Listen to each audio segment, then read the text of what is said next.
tiba di sana, apa yang mendasari akhirnya tergerak hatinya untuk datang menuju ke daerah lokasi. Itu diceritakan kepada Ibu. Jadi pada tanggal 25 November itu kan Hari Guru gitu ya. Nah, saya kebetulan sempat berkomunikasi dengan satu teman di sana gitu ya, sambil ngobrol cerita. Cuma dalam cerita itu dia sudah menyelipkan hujan di sini cukup deras, sudah berhari-hari, dan juga depan kami banjir. Lama-kelamaan sinyal menjadi timbul tenggelam. Nah, saya cukup memikir mungkin karena listrik kurang pasti stabil begitu ya. Tapi saya coba menghubungi, ternyata sudah tidak bisa ditelepon. Lalu saya cukup panik dan saya merasa ini tidak baik-baik saja. Saya mencoba mencari teman lain dan juga ada perintis di sana untuk memastikan apakah keadaan aman begitu. Ternyata satu-satu saya hubungi mulai memberikan kabar yang tidak baik, keadaan mereka yang longsor, rumah mereka yang terkena banjir, dan itu bukan hal yang baik. Nah, karena kondisi yang seperti itu, hati kami mulai tidak nyaman begitu. Lalu kami mencoba, khususnya saya mencoba menghubungi banyak teman, dan itu berlangsung berhari-hari tanpa ada sinyal. Nah, kondisi seperti itu sungguh mengkhawatirkan dan membuat kami bertanya-tanya apa yang terjadi di Sibolga sampai tidak bisa dihubungi sama sekali, dan itu pun siapapun tidak bisa dihubungi. Kita juga dengar dari beberapa media sosial bahwa perjalanan menuju ke sana banyak yang terputus. Apakah ada kendala sehingga akhirnya meniatkan diri untuk datang ke sana? Ya, memang berdasarkan info yang saya dapatkan ya, yang biasanya melalui jalan Tarutung Sibolga itu jalan yang umumnya dilalui itu sudah terputus. Dan info juga bahwasannya biasanya juga ada jalan dari Sidempuan ke Sibolga itu juga sudah terputus. Jadi info yang saya dapatkan rupanya bisa melalui Subuh Salam sampai ke Sibolga. Nah, kami itu merasa ya ini rute yang bisa dilalui, walaupun ada info juga sepanjang jalan itu juga ada longsoran dan ada jembatan yang darurat seperti itu. Nah, tapi itu jalan bisa dilalui. Lalu kami berdoa, kami meminta tuntunan Tuhan, dan kami meniatkan diri untuk jalan melalui sana. Walaupun memang dirasa itu cukup panjang. Dan juga saya merasa ya ini perjalanan ini bukan perjalanan pada umumnya, dan ini perjalanan panjang dan penuh dengan resiko macet karena antrian BBM dan resiko melalui daerah-daerah longsoran seperti itu. Pak, boleh diinformasikan kita pada saat tanggal berapa pada Ibu berangkat, kemudian menuju perjalanan sampai tiba, dan pada saat di lokasi apakah ada beberapa hari?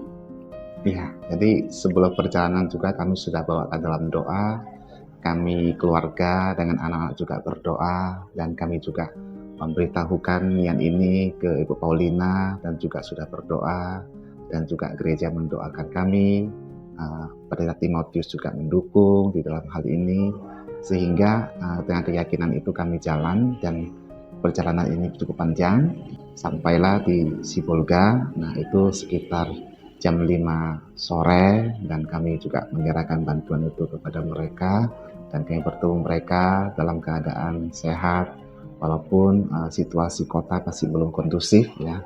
Listrik sudah menyala, tetapi itu secara bergiliran. Air walaupun ada, tapi keruh, dan itu mungkin sesuatu yang sulit untuk bisa untuk konsumsi seperti itu ya. Keesokan harinya kami berjalan untuk melihat kondisi di Sibolga. Ya, umumnya seperti Alfamart, Indomaret itu barang-barang itu sudah diambil oleh orang-orang seperti itu ya. Dan juga kami melihat antrian BBM itu masih panjang, dan antrian gas itu panjang. Gas sangat langka sekali di kota itu. Dan antrian di Bulog itu juga sangat padat di situ, dan sepertinya pengawalan itu sangat ketat dilakukan di sana. Bahkan penjualan bahan pokok pun dikawal oleh pihak yang berwajib di situ. Ya, sepanjang jalan itu kami mencoba melewati daerah-daerah yang memang terkena bencana begitu ya. Ada perjalanan itu menuju satu tempat yang memang susah sudah dilalui medan jalannya karena sudah hancur, dan di sana masih ada tumpukan begitu ya, longsoran yang masih menunggu untuk diperbaiki. Ada juga posko yang tersedia, dan sepanjang jalan besar lintas itu juga terkena mereka, dan itu sempat mereka cerita air itu meluap sampai setinggi 2 meter dan rumah-rumah mereka tertimbun. Lalu kami melihat mereka membersihkan rumah-rumah mereka begitu. Di jalan mereka menempatkan barang-barang itu. Jadi sepanjang jalan itu benar-benar sebuah jalan yang berlumpur dan banyak barang-barang atau hal-hal yang sudah tidak bisa digunakan, termasuk sepeda motor mereka, mobil mereka, bahkan rumah mereka. Dan perjalanan melewati satu jembatan itu ya bersyukur ada aparat pemerintah yang mulai mengerjakan begitu. Nah, jembatan itu dibangun kembali karena jembatan itu sempat amblas dan tidak bisa dilalui sama sekali. Lalu sudah diperbaiki dan mereka menjaga lintas itu dengan baik supaya terjaga, mungkin bisa dilintasi oleh motor atau mobil yang berkepentingan seperti itu. Ya. Jadi di salah satu perumahan yang ditinggali oleh salah satu orang tua siswa yang anaknya bersekolah di SKK Sibolga, itu perumahan itu longsoran itu menembus bagian belakang rumahnya sehingga longsoran itu memenuhi ruang dalam rumahnya. Jadi saya melihat kondisi seperti ini, rasa sedih dan prihatin kepada kehidupan mereka, bagaimana mereka bisa melewatinya. Dan kami mengajak mereka untuk berdoa, berharap pada Tuhan, Tuhan hiburkan dan Tuhan kuatkan.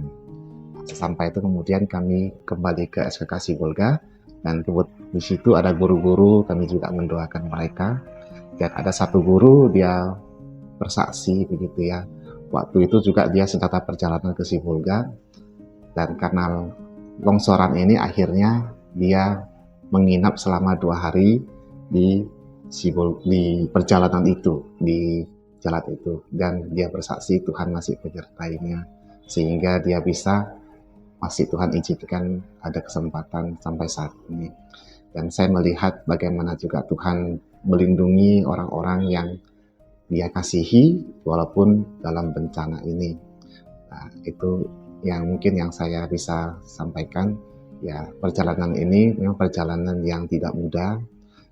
Kondisi penduduk di sana juga penuh dengan keprihatinan, fasilitas-fasilitas umum untuk kehidupan itu terbatas seperti itu.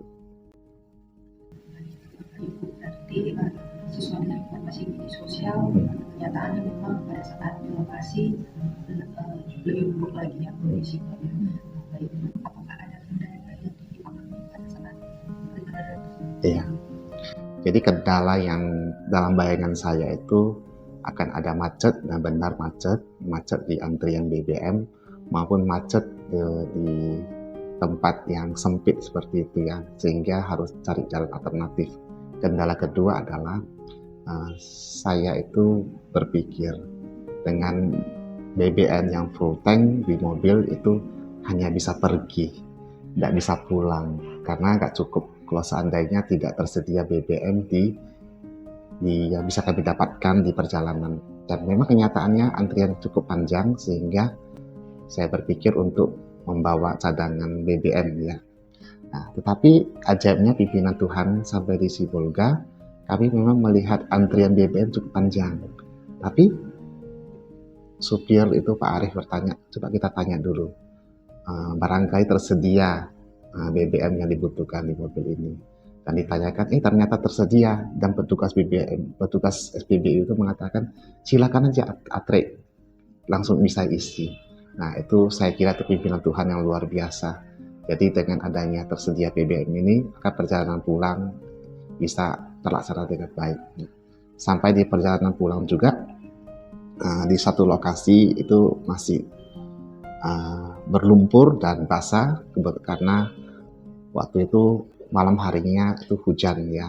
Jadi mobil kami itu jalan dan terjebak di lumpur.